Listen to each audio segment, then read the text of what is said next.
Hello student, मैं पीके पांडे पीके academic classes में आपका स्वागत करता हूं। आज मैं लेकर के आ गया हूं ट्रिक। जी हां, उंगलियों का ट्रिक, त्रिकोणमितीय अनुपात। पिछली वीडियो में मैंने पढ़ाया था। इस वीडियो में ट्रिक लेकर के आ गया हूं कि किस तरीके से आप वैल्यू याद करेंगे, किसी त्रिकोणमितीय अनुपात का मान ज्ञात करेंगे। यानी 0 अंश, 30 अंश, 45 अंश, 60 अंश और 90 अंश की वैल्यू कैसे निकालेंगे, इसे हम उंगलियों की ट्रिक से, वो भी कौन सी उंगलियों का, दैट्स मीन्स बाएं हाथ, यानी बाएं हाथ के उंगलियों के ट्रिक से पढ़ेंगे। तो आइए देखते हैं ये शानदार ट्रिक। जी हाँ, देख लीजिए, ये बाएं हाथ का अंगुली दिया हुआ है। ये देखिए, small finger, ring finger, middle finger, index finger और थंब। ये आप सारी उंगलियों को जानते हैं। जैसे कि मैं आपके सामने ये अंगुली रख रहा हूँ, ये देखिए, ये मैं बाएं हाथ का अपना अपना हाथ रखा हूँ। ये मेरी देखिए कनिष्ठिका, यानी कनिष्ठिका जिसको बोलते हैं। ये देखिए आपका रिंग फिंगर है। ये देखिए आपका मिडल फिंगर है, यानी मध्यमा जिसको बोलते हैं।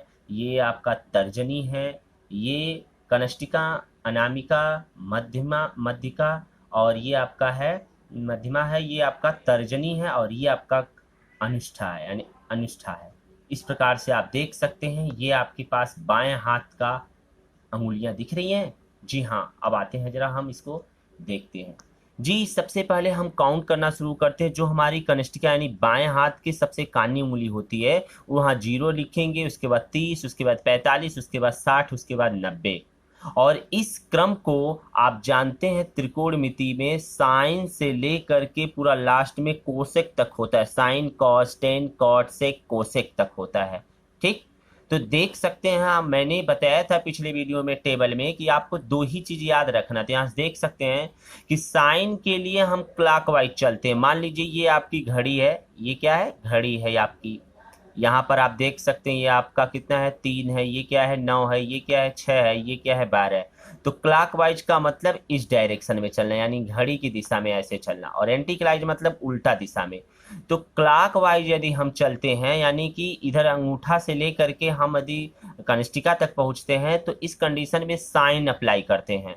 और यदि एंटी क्लॉकवाइज यानी कनिष्ठिका से लेकर के हम क्या करते हैं, अनुष्ठा को लेते हैं, तो हम देख सकते हैं यहाँ से कॉस को अप्लाई करते हैं। याद रखिएगा, एंटी क्लॉकवाइज कॉस और क्लॉकवाइज जो रहेगा वो साइन रहेगा। तो आइए जरा देखते हैं, हम आपको सिखाते हैं इन कंडीशन को अप्लाई करने के लिए। और टेन क्या होता है? टेन साइन और कास का अनुपात। जैसे आप जानते हैं कि टेन थीटा बराबर क्या होता है? साइन थीटा बटे कॉस थीटा। तो आप जान गए, अगर साइन का पता हो गया, कॉस का पता हो गया, तो टेन तो अपने आप पता हो जाएगा। आइए, इसमें कुछ रूल है, जरा उस रूल को मैं आपको दिखा दूं कि रूल क्या है। जी हाँ, रूल क्या है देख सकते हैं आप। पहला कंडीशन, साइन के लिए क्लॉकवाइज लेते हैं तथा कॉस के लिए एंटी क्लॉकवाइज लिखते हैं। ध्यान दीजिएगा, सबसे पहली बात ये कंडीशन मैंने बता दिया। दूसरा क्या कर रहा है, टेन के लिए साइन तथा कॉस की वैल्यू डिवाइड करनी होती है। यानी टेन के लिए क्या करते हैं, साइन की जो वैल्यू होती है और कॉस की जो वैल्यू होती है, उसे क्या करना होता है? डिवाइड करना होता है। जैसा कि आप जानते हैं, टेन थीटा बराबर साइन थीटा बटे कॉस थीटा का रूप लिखते हैं। इसी प्रकार से तीसरे कंडीशन में देखेंगे, जब किसी का वैल्यू निकालना होता है, चाहे साइन, चाहे कास का, चाहे टेन का, किसी का भी, तो नंबर ऑफ फिंगर यानी कि हम अंगुलियों का काउंट करते हैं, क्लॉकवाइज और एंटी क्लॉकवाइज। उसके बाद क्या करते हैं, उसका स्क्वायर रूट लेते हैं। स्क्वायर रूट का मतलब होता है वर्गमूल। स्क्वायर रूट का मतलब क्या होता है?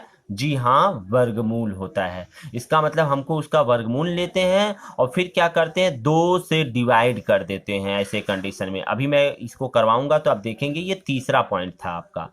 अब जरा कुछ मैं आपको बता दूं, यानी कि यदि साइन की वैल्यू आप निकाल लिए, कास की वैल्यू निकालिए, साइन का क्लॉकवाइज निकालते हैं, कास का एंटी क्लॉकवाइज निकालते हैं, और टेन का इन दोनों का डिवाइड कर देते हैं। तो जब तीन वैल्यू आपको पता चल गया अनुपात का फॉर्म, तो उसका व्युत्क्रम आप आराम से कर सकते हैं। साइन का होता है कोसेक, कर सकते हैं। कॉस का होता है सेक, ये भी कर सकते हैं। टेन का होता है कॉट, ये भी कर सकते हैं। आइए जरा कुछ वैल्यू हम आपके सामने निकाल के दिखाते हैं। जी हाँ, जरा ध्यान दीजिए आप सभी लोग। मान लीजिए अगर मैं आपसे कह दूं साइन 45 अंश का मान ज्ञात कीजिए। साइन 45 अंश का मान यदि निकालना है तो सबसे पहले देखिए क्लॉकवाइज लिखते हैं। 45 यहाँ है और क्लॉकवाइज लेंगे तो क्लॉकवाइज में देखिए कितनी उंगलियां हैं, एक अंगुली, मतलब इसको छोड़ करके एक अंगुली, क्लॉक इधर ही जाएगा ना, तो एक उंगली और दो उंगली। तो जो दिया रहता है, बताया हूं अभी कि सबसे पहले दिए गए का क्या लेते हैं, वर्गमूल लेते हैं और बटे इसे क्या करते हैं, दो से डिवाइड कर देते हैं। तो ऐसे कंडीशन को थोड़ा सा हल करेंगे तो आप देख रहे हैं कि करड़ी में दो ऊपर रहने दीजिए और दो को लिख सकते हैं करड़ी में दो गुणे करड़ी में दो, तो एक दो से एक दो कट गया तो बचेगा एक बटे करड़ी में दो। तो देखिए साइन 45 का मान एक बटे करड़ी में दो पता चल गया कि नहीं चल गया, चल गया। आइए जरा और देखते हैं। मान लीजिए आपसे साइन 30 अंश का मान पूछे तो साइन 30 अंश का मान आप ध्यान दीजिएगा, साइन 30 मतलब क्लॉकवाइज चलेंगे तो 30 यहाँ है, तो इसके बाद कितनी उंगली है, केवल एक उंगली है, तो रखेंगे करड़ी में एक, यानी वर्गमूल निकाल लिया उसका। अब बटे दो से डिवाइड कर देते हैं तो वर्गमूल एक का एक ही होता है, यानी एक बटे दो हो गया। तो साइन 30 अंश का मान कितना हो गया, एक बटे दो। जी अगर मैं आपसे कह दूं कि कॉस 30 अंश का मान ज्ञात कीजिए, तो कॉस 30 अंश का या कॉस 60 अंश का मान, चलिए कॉस 60 अंश का मान निकालना हो तो 60 यहाँ पर है और एंटी क्लॉकवाइज इसको लेकर चलना है, यानी इधर से लेकर के चलना है। तो जस्ट इसके बाद कितनी उंगली है, आप देख सकते हैं केवल एक उंगली है, तो लिखेंगे करड़ी में, यानी वर्गमूल ले लेंगे उसका, अब बटे दो से डिवाइड करते हैं तो एक बटे दो हो जाएगा, यानी 60 अंश का मान एक बटे दो। चलिए कुछ और देखते हैं। मान लीजिए मुझे tan कितने का लेना हो, tan मुझे लेना है 30 अंश का, तो tan 30 अंश का निकालने के लिए आप जानते हैं सबसे पहले साइन का निकालेंगे। तो साइन का आप जानते हैं क्लॉकवाइज, क्लॉकवाइज में ये होता है तो लिखेंगे √1, ठीक, और बटे फिर इसके बाद कास वाला निकालते हैं तो कास वाला एंटी क्लॉकवाइज होता है तो 1 2 3, तो इसको भी रूट में कर देंगे, यहाँ दोनों रूट के रिस्पेक्ट में करते हैं तो √3, तो हो जाएगा 1 बटे 1 का वर्गमूल तो 1 होता है, करड़ी में 3 का वर्गमूल 3 ही, करड़ी 3 के रिस्पेक्ट में रहने दीजिए, तो 1 बटे करड़ी में 3 हो गया। तो इस प्रकार से आपने देखा कि कुछ मैंने एग्जाम्पल आपको दिया कि कैसे होगा, आराम से निकाल सकते हैं इसको, इसके बाद आपको कोई प्रॉब्लम होनी ही नहीं चाहिए। जैसे मान लीजिए अब मैं आपसे पूछता हूँ तो जरा आप बिना सोचे समझे फटाक से अपने दिमाग में सेट करके बोलिएगा। जी हाँ, ध्यान देते हैं। मान लीजिए मैं आपसे पूछ दूं tan 60 अंश का मान, तो tan 60 अंश का मान तो आपको सबसे पहले sin 60 और cos 60 का मान निकालना पड़ेगा।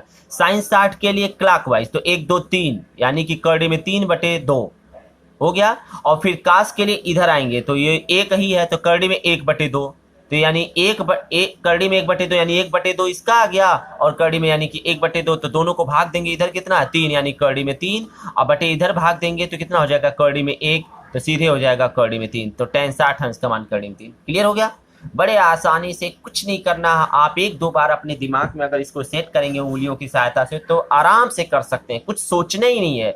जी हाँ, इस प्रकार से आप कर सकते हैं, देख सकते हैं, आप इसका स्क्रीनशॉट ले सकते हैं, आराम से इसको करेंगे, जरा सा कोई प्रॉब्लम आपको होना ही नहीं है। देख सकते हैं आपके सामने ये मैं दिखाया हूँ जी, ये बाएं हाथ का अंगुलियां दिया हुआ है, ठीक है, तो कर लेंगे। तो मुझे उम्मीद है कि आप बहुत अच्छे तरीके से इसको करेंगे और याद करेंगे। तो आज के वीडियो में बस इतना ही, नेक्स्ट वीडियो हमारा प्रोवाइड होगा अगले टर्म पे। धन्यवाद।